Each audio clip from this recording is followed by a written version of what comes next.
Some of my favorite games are first-person shooters. When it comes to a good FPS, one of the most important elements is performance. And for over the past decade, there's been one game engine that reigns supreme when it comes to the FPS genre. The engine that is responsible for Doom, Wolfenstein, Indiana Jones, and so many others. Its name?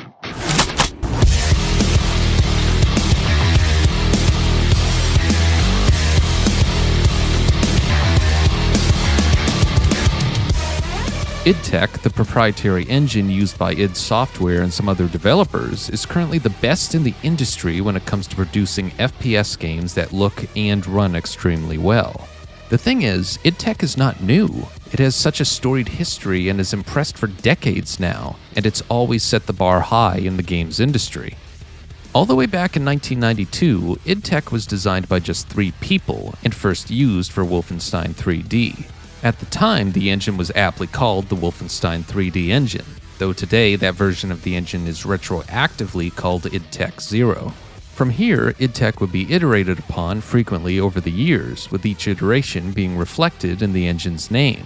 As an example, id Tech 0 used raycasting as a rendering algorithm, while id Tech 1 used a binary space partitioning tree.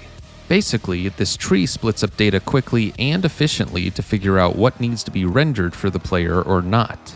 Looking back, I cannot overstate how impressive id Tech was with each iteration, such as Quake running on id Tech 2, various games on id Tech 3, and notably Doom 3 on id Tech 4. Doom 3 in particular provided a massive jump in detail and visual quality. Incredible looking textures and fine detail on surfaces were achieved by using specular and normal maps. The game also rendered differently from previous iterations, with lighting being rendered on a per-pixel basis. Essentially, all of this made the visuals and lighting look exceptional at the time, with the trade-off being iffy performance.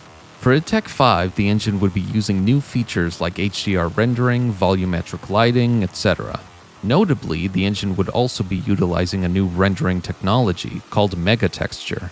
Megatexture, which was first introduced in the game Rage, was essentially a method where a giant texture file is used and loaded into the system's memory. From here, different parts of the texture can be streamed into the local GPU's memory to use as needed to be rendered. You were essentially using one giant texture that was made up of a bunch of smaller textures needed for different parts of that world. In other words, it's like one giant photo that's made up of tiny individual photos.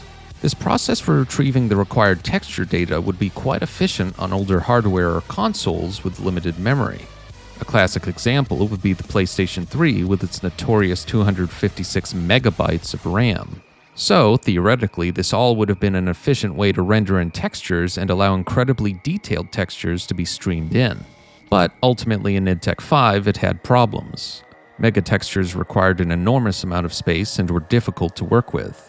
Between general bugs and rendering glitches, such as noticeable pop-in, it was not until id Tech 6 when megatextures became better and more high quality. On top of this, id Tech 6 also utilized other features, such as temporal anti-aliasing, which is commonly called TAA. Though this was and still widely utilized by many engines, a common issue with TAA is the shimmering present in a game when used. id Tech 6 was able to solve this issue by using super sampling of motion data. In other words, what would otherwise be shimmery, messy-looking lines on objects and textures would become much cleaner looking. So, between higher quality megatextures and other rendering techniques, id Tech 6 games were incredibly remarkable. Doom 2016 not only looked incredible, but ran impressively. It ran at nearly perfect 60 FPS on all consoles at the time, and its resolution was a dynamic 1080p. And yes, the PC version was great as well. And though Wolfenstein 2 did not hit a consistent 60 FPS and had some stuttering issues, the game's visuals were excellent with good resolutions. Remarkably, both these games were then ported to the Nintendo Switch, and though the visual downgrades were obvious, both games ran pretty well at 30 FPS and were considered really good ports. Being able to run these games on Switch highlights the scalability of id Tech and how great the engine is. And even though id Tech 6 was quite impressive, the best was yet to come. Enter id Tech 7, which heavily revamped and upgraded the engine.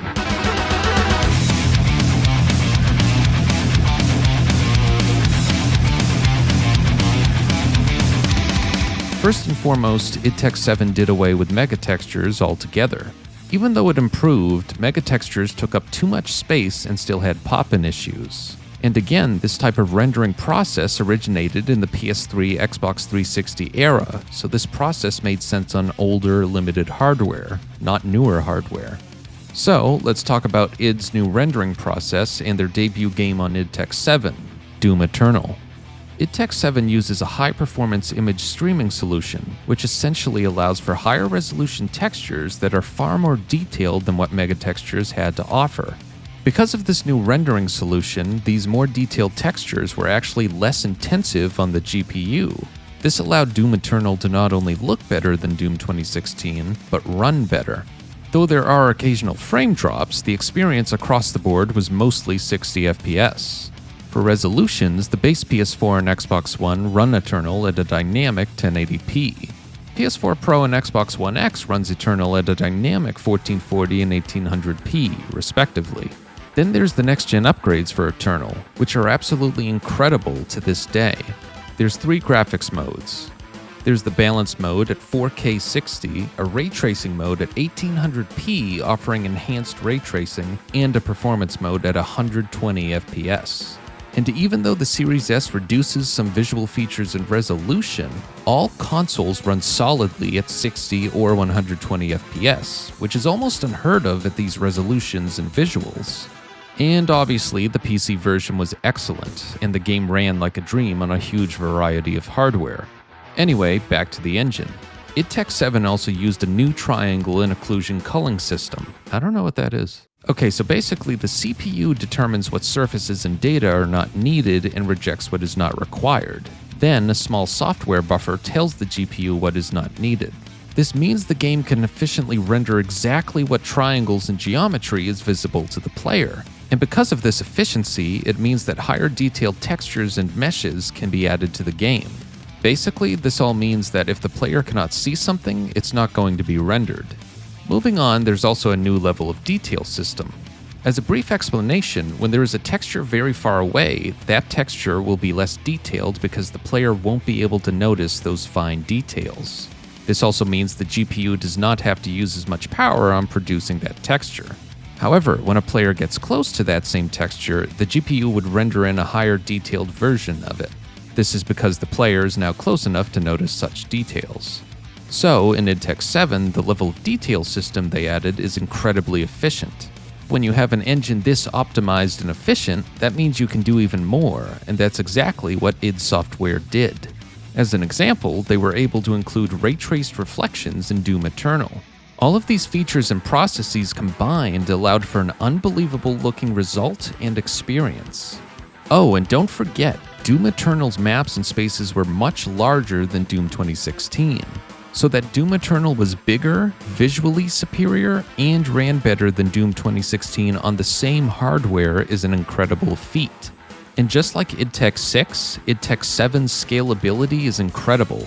Somehow the game was ported to Switch, and it runs decently. This type of port should be impossible, yet it became a reality, and it represents id Tech 7's supreme optimization. Also, as a brief note, Indiana Jones and the Great Circle also uses a modified id Tech 7, and it looks beautiful, runs great on PC and consoles, even the Series S, and is just downright impressive. Incredibly, the game uses ray-traced global illumination, which simulates indirect light and how it bounces off surfaces. Basically, Indiana Jones is just another example of this engine's great optimization. And now, without further ado, we move on to the most current version of the engine, id Tech 8. Thus far, there has only been one game release that uses the engine, Doom: The Dark Ages. Starting off, not everything is perfect. The game's performance on all consoles is mostly a steady 60 FPS, but there are dips at times. Further, the game is notably quite blurry on Series S, as its dynamic resolution shifts between 648 to 864p. And honestly, these issues make sense, because what id Tech 8 is pushing here for tech is quite impressive, even though I don't think the performance trade-off here is worth it. So, let's talk specifics. On all consoles, there is not only ray-traced reflections, but now there's ray-traced global illumination. Furthermore, the Dark Ages maps on average are 5 to 10 times larger than Doom Eternal's, with often many more enemies along with more intricate details and textures. Even with all these new additions to Doom the Dark Ages, the PS5 and Series X run the game quite well at a 1440p dynamic resolution. And, at least for the Series X, the game runs at a steady 60 FPS, while the PS5 and PS5 Pro run around that with some dips occasionally. Nonetheless, this is extremely impressive. This sort of resolution and performance is not common in gaming without any ray tracing features. That this is the performance you get with ray tracing and these visuals just goes to show how optimized id Tech 8 truly is. And you don't even have to ask, the PC version is great here too, with no stutters or frame time issues you'd commonly find in other games, or, a certain other engine. Honestly, when it comes to id Tech 6 games and beyond, it's pretty simple. If you have a PC, then you're going to have a great time playing id Tech games. Now, getting back to id Tech 8, there are other features that help with optimization. For example, the level of detail systems have been updated and expanded. Let me give an example. When transitioning from a lower quality LOD that's far away to one that is closer and higher quality, a seamless morphing transition has been implemented. So, if you can get away with using a lower quality LOD more efficiently before a player notices, that means the GPU's power can be used elsewhere, creating a more optimized experience overall. Accessing and fetching memory has been optimized as well. id Software has created a factory and alignment system where the data being retrieved has the other relevant data right near it, so it's quickly accessible for the CPU. As an example, if you want to retrieve data for enemy AI in a specific part of a level, all the relevant data for that would be organized in one location because of the system they put in place. In other words, it's quicker to have everything you need in one spot versus having the CPU search 5 or 10 different places to gather everything it needs. Moving on, one last thing I wanted to mention were the enemies. Since id Software wanted enormous amounts of enemies on screen in the Dark Ages, they implemented a physics system that highly optimizes ragdoll physics, as well as an animation system that runs on the GPU. These systems are apparently quite efficient and help allocate enough resources to allow for large amounts of enemies and AI on screen. Aside from these features, there actually are not many other changes to the engine when compared to id Tech 7. The geometry rendering solution from id Tech 7 has largely remained unchanged here, and additionally, that same culling system is in place, allowing the game to specifically render only the geometry that's visible to the player. At this point, I would like to say that I obviously have not gone over every change or feature of any of the id Tech versions, and with it being a proprietary engine, it also means there are secrets and features they likely are not sharing. Lastly, there is one last thought I want to make clear. Like with any proprietary engine, id Tech and its updates are often developed with a specific game in mind. You can see how id Tech 8 and its new features are specifically crafted to handle Doom the Dark Ages, a much larger Doom game with specific gameplay goals. The same can be said for id Tech 7, 6, etc. It's also important to remember that the engine developers and teams working on id Tech games are just as important as the engine itself. All the developers need to work in tandem with one another. These games not only look beautiful and run impressively because of the engine, but also because of the lighting engineers, art teams, animation department, etc. It's a huge collaborative effort. My closing thoughts are simple. id Tech is an incredible engine, and certainly the best engine for first-person shooters. More often than not, the games that run on id Tech engines look great and run superb no matter what kind of console or PC you have. I did not even have to talk about the PC versions that much because they're all exceptional. There are no stutters or frame time issues anywhere. The quality speaks for itself. Thus, looking to the future, I have no doubt id Tech 9 will be just as impressive and can't wait to see what they do. But at the same time, I want the team at id Software to take caution. For me personally, Doom Eternal with id Tech 7 should be the benchmark for performance and optimization id Software should strive to achieve. The game was visually stunning, had ray-traced reflections, and was not overly large. For current-gen hardware, the game could run at 4K 60, nearly 4K 60 with enhanced ray tracing, or 120 FPS. It's just simply unheard of.